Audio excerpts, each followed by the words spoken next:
We actually see this lesson used elsewhere. Paul uses it in 1 Corinthians chapter 5. He says, do you not know that a little leaven leavens the whole lump?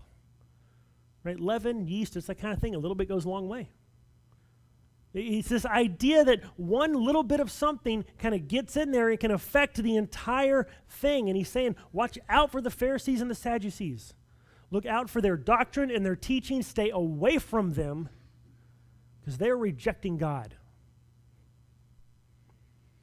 Saying, beware of the false teachings. Right? What happens? You throw a pebble in a pond and the ripples go across.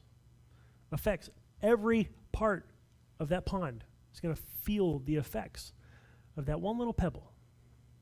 In the same way, false teachings can affect everything else in what you believe. It's unfortunately a fairly common thing nowadays. You'll get people who say, well, that's the Old Testament. Someone will ask a question. Hey, what's this deal back in Deuteronomy where it says, fill in the blank?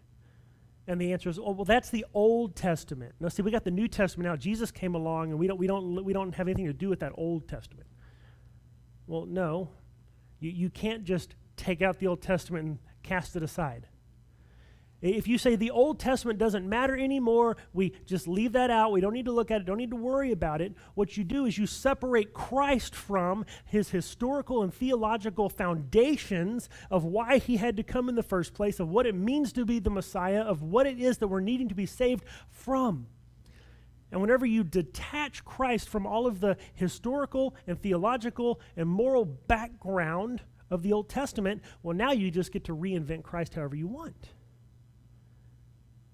Because you say, oh, no, see, it's just in the New Testament. Okay, well, what does the New Testament say? Well, there's some people who have some pretty weird ideas about what Jesus meant in the New Testament. But with the Old Testament, you can go, okay, here's what Jesus says. Let's kind of go back and look at the background of that in the Old Testament. Oh, okay, now it makes sense. Whereas without the foundation of the Old Testament, you can just make Jesus sound like whatever you want him to. And I've said it over and over and over again. Right now on Wednesday nights, we're doing the Bible Fast Forward study. I went through it with the adults here on Wednesdays a couple years ago. Right now I'm doing it with the youth. It goes from Abraham to Jesus. Why? Because that overall story of salvation matters. You cannot detach Jesus from everything that came before. Otherwise, it can lead you into all kinds of error.